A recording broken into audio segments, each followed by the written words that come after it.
poin 1 dan poin 2. Poin 1 kita tetap kuliah memakai zona sesuai zona merah, kuning dan hijau, ya.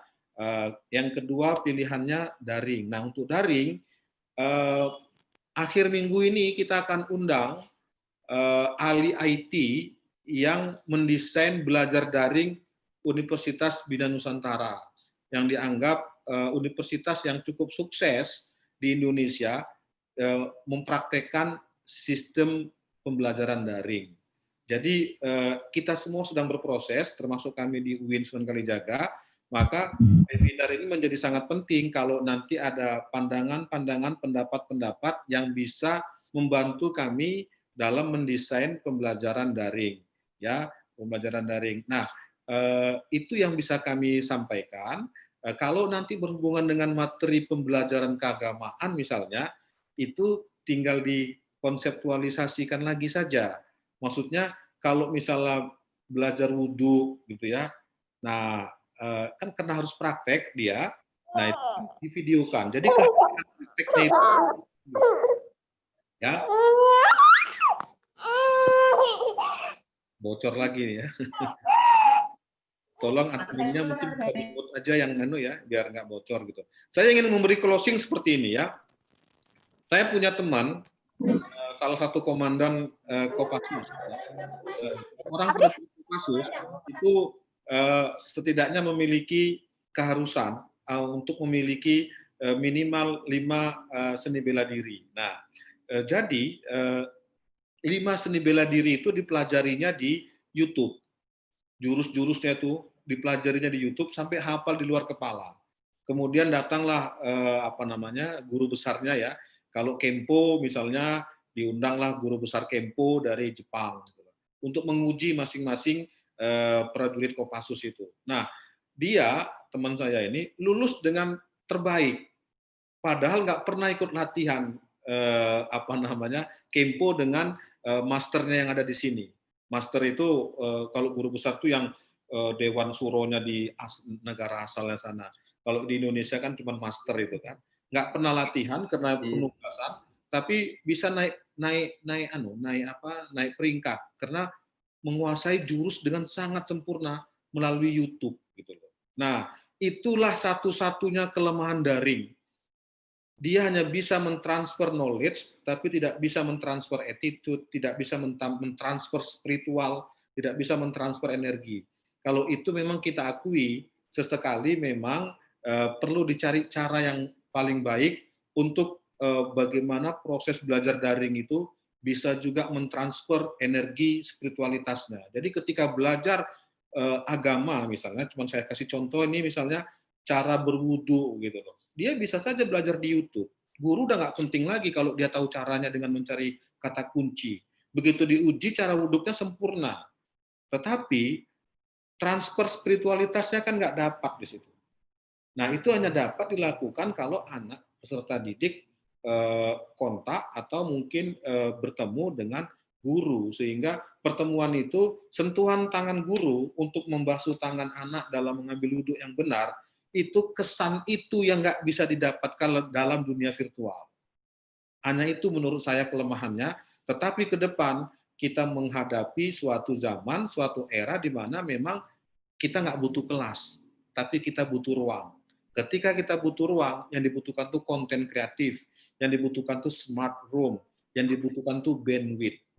Nah, khusus untuk mata kuliah yang sifatnya praktikal, itulah yang menjadi persoalan kita, karena transfer spiritualitas akademik, transfer spiritualitas pendidikan, itu nggak terjadi di ruang virtual. Kira-kira seperti itu ya. Ya kalau kita makan, kan beda rasanya. Kalau makan virtual dengan makan asli kan. Nah, itulah yang menjadi catatan akhir kami. Nah, saya mohon maaf tidak ingin menjadi pembicara ke selanjutnya. Ini hanya pengantar, tetapi sekaligus menyampaikan apa yang ingin kami sampaikan karena temanya relevan. Akhir kata saya harus pamit juga karena harus beranjak ke ruang lain di mana sudah beberapa kali dapat WA untuk segera hadir di ruang virtual yang lain. Salah kilap saya mohon maaf. Matur nuwun, terima kasih. Billahi taufiq wal hidayah. Wassalamualaikum warahmatullahi wabarakatuh. Saya kembalikan ke Mbak moderator. Terima kasih. Waalaikumsalam warahmatullahi wabarakatuh. Terima kasih kepada Profesor Dodo Iswadi, SAG MSI yang telah memberikan Open Speech pada pagi hari ini. Open Speech yang kedua sekaligus membuka acara pada pagi hari ini yaitu Kaprodi Program Dr. PAI FPTK UIN Sunan Kalijaga kepada Profesor Dr. Haji Maragustan. Saya persilakan. Assalamualaikum, Prof. Pak Marah suaranya belum? Prof Marah. Di unmute. Prof Marah suaranya masih di unmute, mungkin di mute dulu. Oh ya. Jadi yang membuka Warek 1 yang membuka. Warek 1 yang memukul gong. Ayo langsung. Jadi dikembalikan lagi ke saya nih ya. Iya, membuka Warek 1 ya. Nah, tadi saya nggak kan 4 tahun ke depan rektor, kan begitu. Aduh, ini terlalu tinggi untuk rektor ya. Baik, Bapak-bapak, Ibu-ibu, saya coba lagi ya dengan memberikan sambutan singkat tadi. Mewakili Rektor UIN Sunan Kalijaga Yogyakarta, webinar yang dilakukan oleh program Doktor Pendidikan Agama Islam S3 Fakultas Tarbiyah dan Keguruan UIN Sunan Kalijaga Yogyakarta dengan tema Model Pembelajaran Pendidikan Agama Islam di Era New Normal dinyatakan dibuka. Alhamdulillah. Sudah saya kembalikan lagi ke Mbak Dwi Novita Zahra. Ya baik, untuk Profesor Maragustan saya persilakan untuk memaparkan untuk opsi sebelumnya. Assalamualaikum, Prof. Waalaikumsalam warahmatullahi wabarakatuh. Assalamualaikum warahmatullahi wabarakatuh. Alhamdulillah wassalatu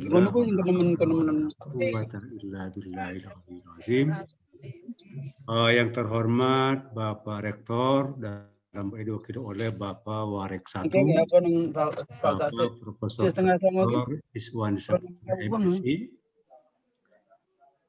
yang terhormat Bapak Trio ya dari Ketua Prodi PAI UIN Malik Ibrahim, yang terhormat Bapak Dr. Ahmad Hawi dari Kaprodi S3 PAI UIN Raden Patah Palembang, yang terhormat Bapak Dr. Sukiman dan semua partisipan yang hadir pada kesempatan yang berbahagia ini. Pada kesempatan ini saya hanya ahlan wa sahlan saja begitu atas partisipasi saya. Ini sudah ada 200 sekian yang partisipan dalam kesempatan ini. Tentunya kami ucapkan terima kasih. Tema kita adalah model pembelajaran PAI, terutama di era new norm. Tadi disampaikan oleh Pak Prof. Iswandi, saya kira sangat menarik, di mana hal yang menarik di situ adalah sesuai dengan tujuan pendidikan nasional, itu kan hanya dua intinya, adalah mencetak manusia cerdas dan mencetak manusia menjadi orang baik.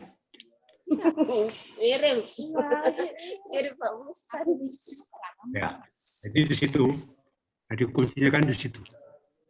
Jadi kalau tadi dengan pembelajaran model daring, ternyata transfer of spiritual itu belum mampu.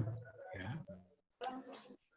Hanya mencetak manusia yang cerdas, ilmu pengetahuan. Nah, kalau mencetak manusia yang cerdas itu lebih jauh, lebih gampang daripada mencetak manusia menjadi orang baik. Jadi transfer and transformatif. Transfer itu adalah ilmu pengetahuan, transformatif adalah etika dan spiritual. Nah, dalam kerangka itu, maka peran guru sangat penting. Ada istilah begini, ruhul mudarrisi ahamsyai. Jadi karakter spiritual jiwa pendidik itu penting dari segala-galanya. Jadi adalah sebagai inti. Maka di Indonesia banyak orang cerdas, tapi adalah para koruptor umum kan begitu. Ya, ada Joko Chandra kan melibatkan para jenderal, melibatkan para jaksa gitu ya. Itu adalah mencetak orang cerdas, tapi bukan orang baik atau berakhlakul karimah kalau dalam bahasa agama. Begitu sulitnya, ya, maka tema yang diangkat ini, model pembelajaran ini saya kira sangat menarik gitu ya, untuk dicermati bagaimana seharusnya dilakukan untuk melahirkan dua kompetensi tadi, baik cerdas maupun berakhlakul karimah. Nah, tadi saya katakan tadi bahwa ruhul ustadz ahammu min kulli syai'. Sering orang mengatakan begini, at-tariqatu ahammu minal maddah wal ustazu ahammu minat tariqah. Ya. Itu tidak benar tidak benar seutuhnya begitu ya. Jadi banyak orang bukan orang alumni tarbiyah, tapi adalah berhasil dalam proses pendidikan.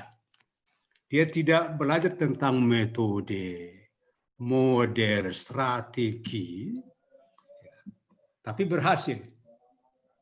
Maka kata-kata hima'at-tariqatu aham minal mahda itu tidak benar seluruhnya. Jadi kalau orang membelajarkan agama tanpa menguasai agamanya sendiri, itu yang paling susah gitu ya, repot jadinya ya. Jadi orang-orang para kiai tidak belajar fakultas tarbiyah ya, metodologi tidak, tapi melahirkan manusia-manusia yang baik dan manusia yang cerdas. Jadi itu tidak dipisahkan. Al-maddah wa tariqah. Jadi materi, penguasaan materi dan juga metodologi atau model atau strategi sampai kepada teknik. Itu adalah satu kesatuan utuh. Maka di balik itu tadi sebenarnya intinya ruhul ustaz, ruhul mudaris, ahammu min kulli syai'. Jadi jiwanya, karakternya seorang ustaz, seorang guru, seorang profesor, seorang doktor itu adalah yang paling penting dari segala-galanya. Maka kita kurang berhasil sebenarnya, salah satunya faktornya adalah seperti itu. Ini saya cerita sedikit. Saya kan dulu adalah ahli dalam pendidikan Syekh Nawal Bantani. Jadi ada cerita begini. Jadi waktu wilayah Arab dilanda kekeringan yang teramat panjang. Untuk mengatasi masalah ini, Raja Hizas mengumpulkan dan membawa para ulama Mekah dan Madinah berdoa di depan Ka'bah dengan fasih berbahasa Arab. Ya, ternyata hujan tidak turun-turun juga, malah menjadi lebih panas selama beberapa bulan. Membuat penduduk negeri ini semakin susah. Dalam kekalutan yang demikian itu, Raja Hizas tiba-tiba teringat akan seorang sarjana dari Indonesia. Namanya Syekh Nawawi Al-Bantani. Maka dipanggillah dia. Setelah bertemu, penampilan cendekiawan itu pendek, kecil, dan kulitnya hitam, ya dari Indonesia. Dari Tanara, Banten, orang Jawa asli. Namanya Nawawi atau Syekh Nawawi bin Umar Tanara Al-Bantani. Ia adalah ahli bahasa Arab. Kalau kita lihat karyanya, semuanya adalah bahasa Arab, nggak ada bahasa Indonesia. Ratusan judul, ya, semuanya berbahasa Arab. Kemudian ulama tersebut, Syekh Nawawi tersebut, berangkatlah dia dan berdoa.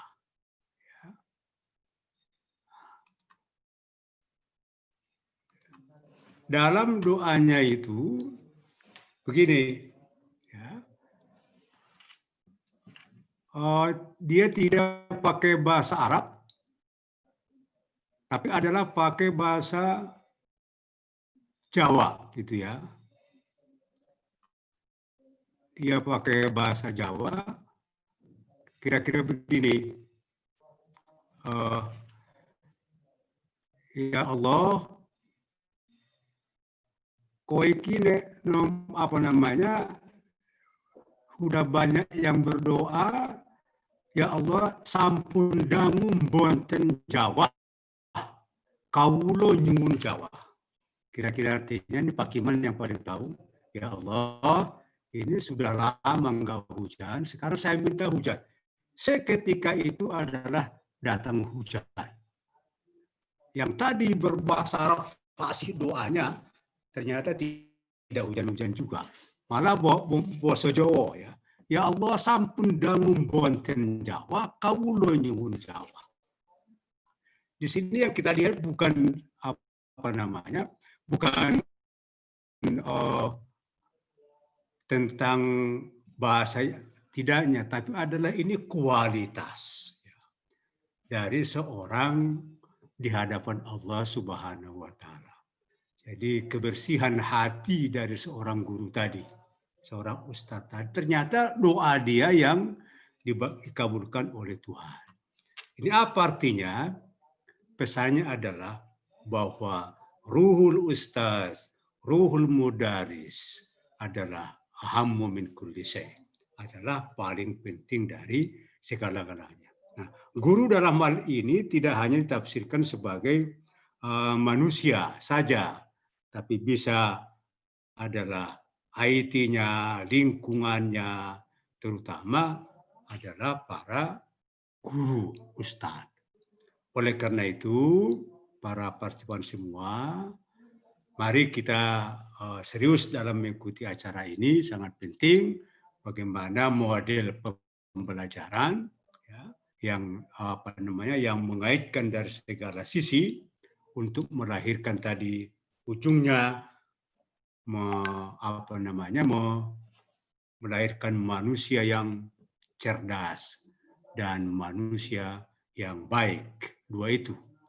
Jangan sampai hanya cerdas toh tapi tidak berakhlak. Atau berakhlak toh tapi goblok. Itu juga tidak bisa. Dua sisi ini adalah harus selalu dicapai dalam kehidupan. Apalagi pendidikan agama Islam adalah syarat dengan nilai-nilai luhur, nilai-nilai agama yang itu adalah berbasis Al-Quran dan Hadis. Semoga kegiatan kita ini yang webinar nasional ini dapat sukses dan tinggal sekali lagi. Dan mohon maaf, mungkin minggu-minggu ini sudah ada pergantian kaprodi karena saya umurnya sudah habis, sudah 20 tahun menjabat, maka sekalian mohon maaf lahir batin. Dan sekalian pamit kalau nanti seminar yang berikutnya sudah pergantian kaprodi. Demikian, terima kasih. Wallahul muwaffiq ila aqwamit thoriq. Wassalamualaikum warahmatullahi wabarakatuh. Assalamualaikum Warahmatullahi wabarakatuh. Saya pamit ya. Saya pamit ya. Ini Prof. Terima kasih kepada